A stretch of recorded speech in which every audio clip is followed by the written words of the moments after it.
कक्षा 11वीं अर्थशास्त्र में हम लोग समंकों का विद्युतरेखीय प्रदर्शन पढ़ रहे हैं और आज इसके तीसरे भाग में हम लोग जाएंगे और जो है बिंदु रेखा चित्र के प्रकार। और जैसा कि यहाँ लिखा हुआ है, बिंदु रेखा दो प्रकार के बनाए जाते हैं, एक प्राकृतिक मापदंड पर आधारित और दूसरा आनुपातिक मापदंड पर आधारित बिंदु रेखीय चित्र।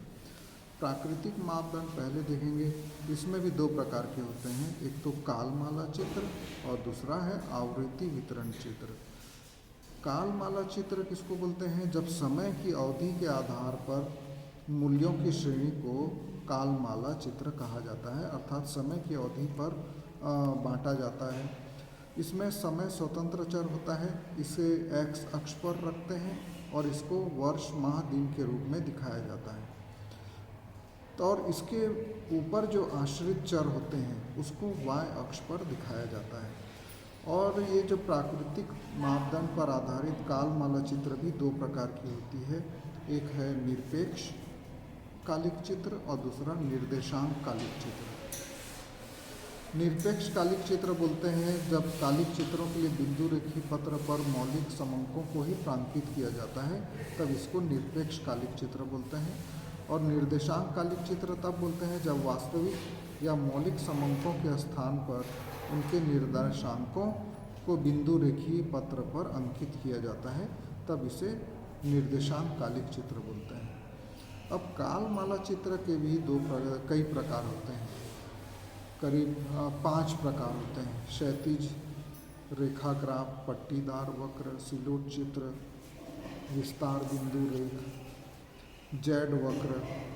तो इसमें से भी हम लोग कुछ कालमाला चित्रों के प्रकारों को देखेंगे, जिसमें से पहला है क्षैतिजीय ग्राफ रेखा ग्राफ। और इसके अंतर्गत समय के संदर्भ में चरों के लिए भिन्न भिन्न प्रकार की रेखाओं का प्रयोग किया जाता है।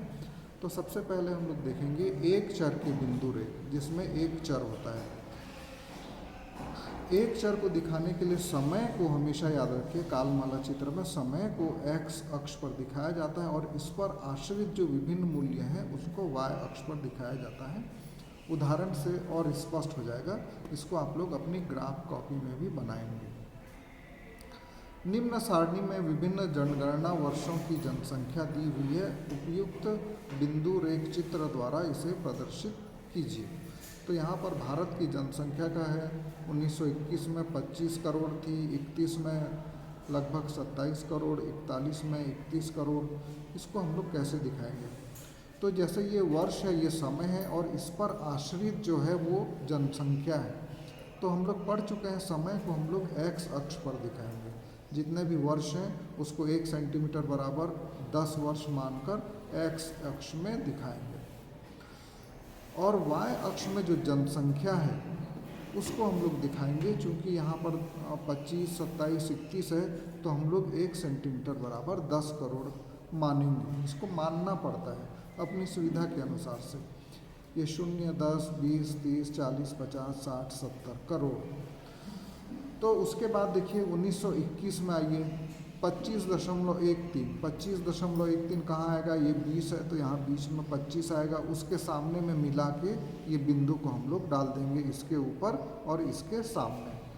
1931 में 27.89, तो 31 में आएंगे हम लोग, 20 के बाद 25 के ऊपर थोड़ा जाएगा 27, दोनों को मिलाकर एक सीध में यहाँ बिंदु बना देंगे। और सब बिंदुओं को बनाने के बाद उन बिंदुओं को हम लोग एक शीश के द्वारा से मिला देंगे। तो इस प्रकार ये एक चर के बिंदु रेख बन जाते हैं।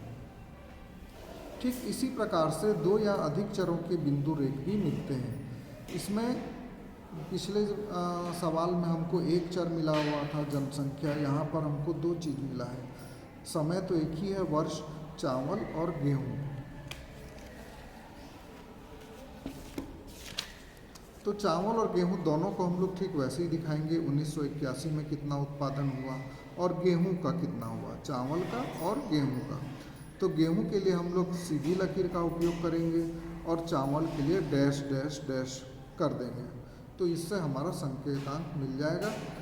क्योंकि 81, 82, 83, 84 है, इसलिए समय को 1 सेंटीमीटर बराबर 1 वर्ष मानेंगे और इधर वाई अक्ष में 1 सेंटीमीटर बराबर 5 मिलियन टन मानेंगे उत्पादन को।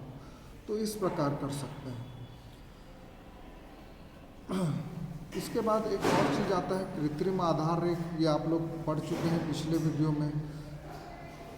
बिंदु रेख बनाते समय ये देखा जाता है कि एक वाई अक्ष संबंधित चर मूल्य 0 से प्रारंभ होता हो, लेकिन जब आंकड़े बड़े आकार के हों और इनमें अंतर भी कम हो तो ऐसी स्थिति में एक्स अक्ष पर संबंधित मूल्य को 0 से प्रारंभ करने में मुख्य रूप से 3 कठिनाई होती है।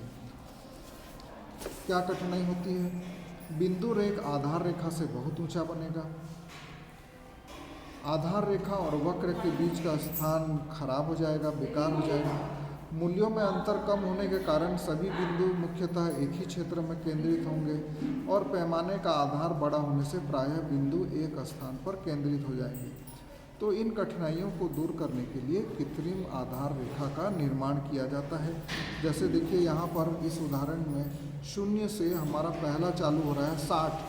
तो यदि हम लोग यहाँ 10, 20, 30, 40, 50, 60 करेंगे तो यहाँ से हमारा बनना चालू होगा, जबकि ये शुरू से ही चालू हो रहा है। तो इसी गलती को दूर करने के लिए यहाँ पर डैश डैश डैश करके सीधा हम लोग 60 से चालू कर सकते हैं। तो ये जो आकृति, ये जो रेखा बनाई गई है, इसको कृत्रिम आधार रेखा कहते हैं। आने वाले वीडियो में हम लोग 2 मापदंडों के बिंदु रेख का अध्ययन करेंगे।